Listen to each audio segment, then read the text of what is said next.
5.18 희생의 당사자이신데 함께해 주셔서 감사드립니다. 네. 다음 허정환 증언해 주시죠. 대단히 감사합니다. 저는 그 80년 당시에 보안사령부 구획이 있는 바에 책임을 맡고 있었던 48년생 대장관입니다. 오늘 제가 여러분한테 드릴 말씀은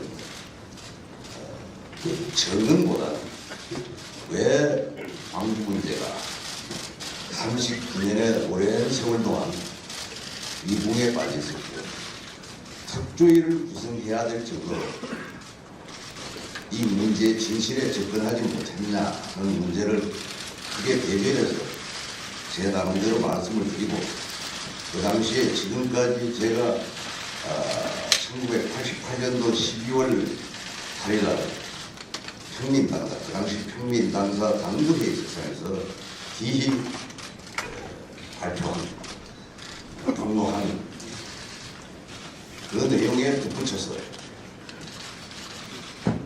제가 결국은 책을 썼습니다. 광주 문제에 관한 것을. 근데 지난 세월 동안 아무도 거기에 대해서 뭐 어떻게 된 내용이냐 하고 질문한 바 없었습니다. 그 당시 정치적인 상황과 시대적인 상황 때문에 또 보안사에서 광주 문제를 희석시키고 감추기 위한 그런 움직임 속에 제가 받은 호초는 그들의 엄청난 돈과 혈당을 모여서 강원도 저기 오진 화천으로 식솔들을 데리고 은둔하고 지금까지 살고 있었습니다. 아무리 그 오랜 세월이 흐르고 특조위가 결성돼서 이걸 진실을 밝힌다 하더라도 제 생각은 그렇습니다. 이념이 다른 정부가 또 들었으면 여반장처럼 또 뒤집어 버립니다. 그래서 다시는 이 자랑무득한 이런 만행이 우리 역사에 정철되지 않아야 되겠다 하는 이념에서 제가 오늘 이 자리에 섰습니다. 제 나이가 지금 70이 넘었고 뭐 늙은이 목숨이 문밖에 저승이라고 언제 죽을지 모릅니다. 그 당시에 산 증인 저 같은 사람이 정언하지 않은 이 역사가 역사의 선언에 바르게 정립될 리가 없습니다. 또 지금까지 왜 이 광주의 역사가 39년의 세월을 걸었냐 하는 문제를 크게 대변해서 제가 세 가지로 요약을 하겠습니다. 그 첫째는 보안사가 광주를 평정하고 제일 급박하게 해야 될 일이 자기들이 자행한 범행을 숨기기 위한 기구를 만들었습니다. 그 기구가 5.11 대책 분석관입니다. 그 기구가 작업을 하는 과정에서 너무나 방대한 변조를 해야 될 필요성을 느끼고 각계 전문가 또는 연구원들을 차출해서 그 작업에 참여시켰습니다. 그것이 바로 5.11 연구회로 탈바꿈이 됩니다. 그 활동에, 그 화려한 활동에 의해서 5.11 광주 5.18 광주가 덮여집니다. 이 자리에서 저는 정치를 잘 모르는 사람인데 시대적인 정치적인 상황이 39년의 오랜 세월을 미궁 속에 빠뜨리는 계기가 되었다고 저는 생각합니다. 오늘 저는 그 부분적인 것, 예를 들어서 그 5.18에 뭐 정두환이가 왔다, 안 왔다 이런 것은 제가 이 책자로나 1988년도 양심선으로 다 여러분한테 알려드렸습니다. 그런데 제가 낸 책을 처음부터 끝까지 어느 분이 한 분도 정독해보지 않았다 하는 결론을 제가 얻었습니다. 그 책 속에 그런 모든 힌트가 다 들어있습니다. 그때 전두환이가 승무 공작대를 만들어가지고 광주에 피는 공작대를 내려보내서 장거차도 털고 무기도 털고 이런 내용이 전부 기재되어 있었습니다만 불구하고도 지금까지 이게 미궁에 사 있다는 것 저도 불가사하게 생각하고 있습니다. 하도 답답한 마음에서 저 혼자 외롭게 이렇게 그 문제를 주장하고 이런 것에 제가 지쳐가지고 있을 즈음에 이 선배께서 저는 개인적으로 대학 선배입니다. 외국에 살고 계시는데 오랜 세월 동안 저를 탐문하고 소재를 수소문하고 이러다가 최근에서 저하고 이제 소통이 됐습니다. 그래서 제가 주장한 내용을 못 믿고 또 5.11 연구단을 또 희석을 하고 이럴까 싶어서 그걸 교차 검증하는 차원, 다시 말해서 크로스 체킹하는 그런 차원에서 좀 도와주십시오 하고 제가 말씀을 드렸습니다. 그랬더니 네가 그런 말 하기 전에 나도 이 무언 십자가를 내려놓기 위해서는 기꺼이 여기에 내가 동참을 하겠다.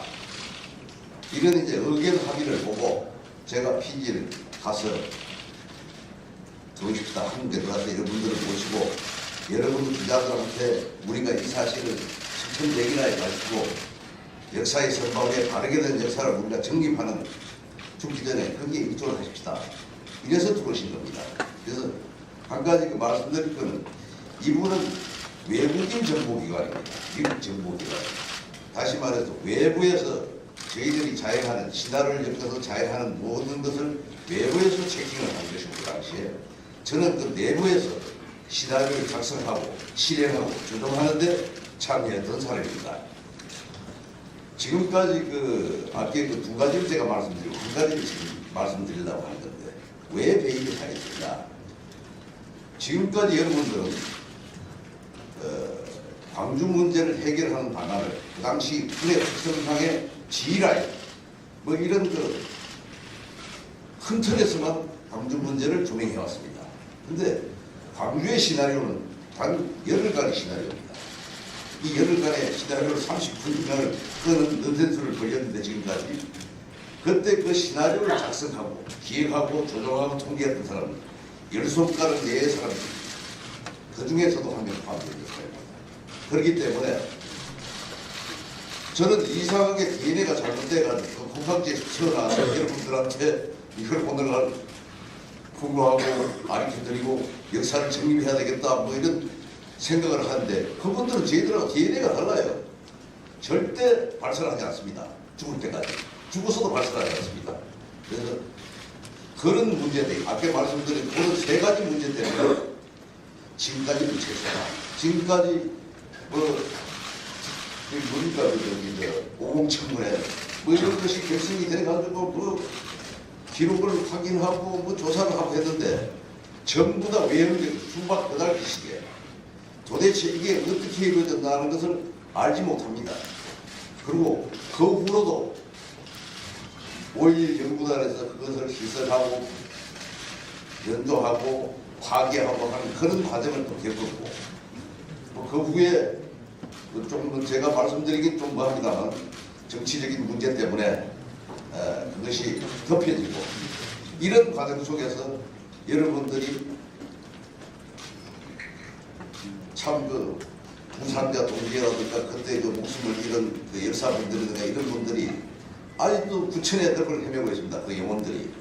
그분들이 안식을 찾기 위해서는 오늘 여러 분들이 코끼리가 전체적으로 어떻게 생겼냐 하는 것 갖다가 스케치를 하시지 코끼리 다리가 어떻게 생겼고 발톱이 어떻게 생겼고 그거는 중요치 않다고 생각합니다. 그건 길이 다 밝혀진 사항이고 구태여 한 가지 지금까지 안 밝혀진 사항을 하나 말씀을 드린다면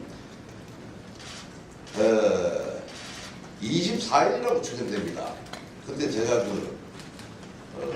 광주 시내 외근을 하고 있는데 급히 귀대를 하라 하는 무단 연락이 왔어요. 그래서 들어갔더니 사령부 이학봉처장에 전화인데 늘 전화기 앞에 대기하라고 오더라. 제가 대기를 하고 있으니까 전화가 왔어요. 주변에 아무도 접근시키지 마라. 그리고 제 전화를 제가 단독으로 받았습니다. 상방교전 사건이라고 하시죠. 우리 홍수 특전단하고 정교사 교도대하고 교전합니다. 상방교전. 그 상방교전을 거론을 하시면서 너 여순 반란 사건 알지? 네, 압니다. 다른 말 하지 말고 여순 반란 사건과 유사한 거냐 안 한 거냐. 제가 방금 외근 활동을 하고 들어온 중이라서 아직 진상 파악을 못했습니다. 긴급하게 파악해서 보고해라. 이들로는 너뿐이다. 좀 그 안 된 소리지만 그 우리 보안사는 영호남의 색깔이 분명합니다.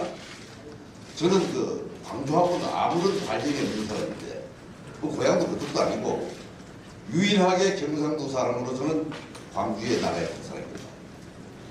그 왜 그러냐 하는 것도 부차적으로 제가 말씀을 드리겠습니다만 특수임무상 저는 광주에 5.28이 나기 전부터 근무를 했는 사람인데 그때 이학봉 그 수단장은 오직 믿는 사람은 부대장이나 뭐 지체들이 있는 계신 분들보다는 제가 믿을 수 있는 사람이다가 아마 생각을 했던 것 같습니다. 저하고도 개인적인 그런 친분도 있었고 그래서 긴급하게 파악을 해서 보고 드리겠습니다. 라고 하면 제가 그 보안관을 그 담당하는 그 섹션에 가서 과에 가서 그 진상을 빠르게 파악했습니다. 그래서 이건 무슨 여순 반란 사건 그런 거하고 관계가 없고 상방교정이다 하는 내용을 그 담당 섹션에서 과에서 사령부로 보고를 하려고 하던 참이었습니다. 그래서 제가 다시 전화를 해서 이걸 상방교정이 맞습니다. 오인이에요. 오인 사격입니다. 라고 얘기를 했더니 확실하냐? 확실한 거냐 하는 거 3번 물으셨어요. 그래서 너만 믿는다. 그러면서 하시는 말씀이 네가 광주 살렸다. 그러면서 전화를 꺼내시면서 그 전화가 이제 옆에 사람이 전화기를 수화기를 건네주니까 한번 받아서 이렇게 전화를 하시고 다루 이제 누구한테 주는가 봐요. 근데 그 유니트 상에 들려오는 소리가 그 무슨 전투단, 비행단 이거 소리는 제가 못 들었어요. 뭐 1.B, 뭐 2.B 뭐 이런 소리는 제가 못 들었는데 비행단에 연락해서 출격 취소시켜. 이 명령을 하는 걸 옆에 분한테 얘기를 하는 걸 제가 유니트 상으로 분명히 들었습니다. 그러면서 그 한 3일 후에 광주로 오셔가지고 그 다른 직원들 모르게 다른 요원들 모르게 저한테 경력금을 주고 가시는 사건이 있습니다. 그 외에 또 그 지금까지 그 전두환 씨가 사격 명령권자다. 전두환 씨는 절대 발포 명령권자가 아닙니다. 뭐 모든 그 문헌에 보면 전두환이가 발포 명령을 했다 하는데 발포 명령을 난 하지 않았다 하면 그 말이 맞습니다. 발포라는 것은 초병한테는 해야 되는 말입니다. 군에서. 비거나 내로 연평도 사건이 벌어졌을 때 자위권 문제 그런 것보다 그 사람들이 그렇게 많은 희생자가 될 필요가 없습니다. 사격 명령이 다시 말해 대응 사격 전투 지침에서 사격 명령이 안 들었기 때문에 이북 애들하고 교전을 하다 그렇게 많이 사상자가 발생합니다. 초령이 다수의 외침자로부터 자기 목숨이 위험할 때 그때 사격하는 행위를 발포라고 합니다. 이 발포라는 것을 인위적으로 만들기 위해서 정부 간세인 도청을 사수하는 공수특전단이 많은 시민들로부터 위협을 받는 상황 속에서 자위력 구사를 했다 하는 것을 인위적으로 만들기 위해서 상당한 시간을 그 지체를 하고 있었습니다. 근데 그 사격을 제가 직접 목도로 했습니다. 그 사격한 거를. 앉아서 자세에서 사격은 절대 자위력 구사가 아닙니다. 사살입니다. 전두환은 사살 명령을 내야 됩니다. 발포 명령을 내는데 얼마 전에 제 뭐 일간지를 아니 뭐 방송을 보니까 뭐 어느 방송이라고 제가 얘기하면 상당히 문이 언짢으시겠지만 40년 만에 부마 사태 때 광주에 전두환이가 부마 지역에 부산 지역에 전두환이 간 것이 특종이다. 또 뭐 군사 전문 연구를 하신 분이 이거는 주목할 만한 사항이다. 이렇게 언급을 하셨는데 저는 그 소리를 그 기사와 언론을 그 방송을 듣고 상당히 참 좀 생각이 부족한 분들이다 이렇게 생각이 들었습니다. 전두환이가 부산 지역에 그 당시에 간 것은 보안사령관으로서 정당한 직무 수행했습니다. 그게 보안사의 법에 나와 있습니다. 제가 왜 이 말씀을 드리냐면 그때 당시에 명령 계통이 이원화됐다 한다 하는 얘기는 그 자체를 검열하는 자체가 우리가 문을 너무 모르고 있다 하는 그것과 똑같은 말씀입니다. 보안사령부는 평상시에도 전투시가 아니고 평상시에도 대간작전이나 전투에 준하는 작전이 벌어졌을 때는 작전 조언을 할 수 있습니다. 전투 시에, 전쟁 시에는 보안사의 명령 없이 병력을 움직인다.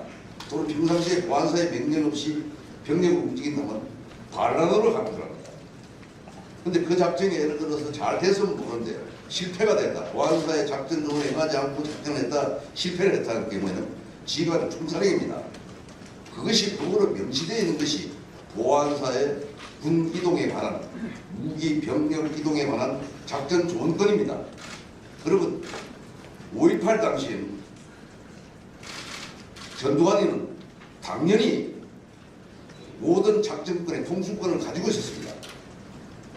그래서 지금 그 일반적으로 알고 있는 정교사 2군 사령부 31사군 그 지휘체제는 잘못된 겁니다. 더군다나 우리 그 유엔사하고의 작전 권한에서 배제되는 것이 공수특전단의 부대이동입니다.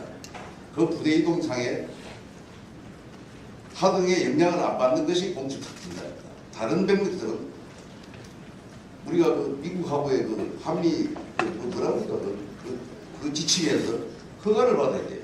근데 공수특전단은 져야 됩니다. 그래서 광주에 공수특전단이 투입이 된 겁니다. 또 한 가지는 이 말씀은 뭐 많이 들었는 말씀인데, 전두환이가 이제 사격 명령에 움직일 수 없는 그 범죄자다. 그럼 전두환 씨는 계속 지금 부정을 하고 있습니다. 그런데 꼼짝을 못하게, 그 부정을 못하게 하는 실증적인 것이 26일 날 마지막으로 도청을 평정을 합니다. 그 평정을 할 때 제가 우리 김영장 씨가 말씀하신 그 공수특전단들이 기거를 하고 있던 K57 그 경락고에 가서 도청의 상황, 또 도청의 구조 이런 걸 전부 설명을 제가 했습니다. 용이하게 진출해 들어가서 시민군 타격하기 위해서. 근데 지금까지 무슨 자유력 부사다, 나는 거기 20일이나 가지 않았다, 뭐 이렇게 얘기를 하는 반론적인 얘기를 자꾸 하는데 이 움직일 수 없는 것이 딱 하나 있습니다. 26일 새벽, 그러니까 27일 아침이죠. 그 미명에 광주에서 그 제일 높은 빌딩이 그 당시에 전일 빌딩입니다.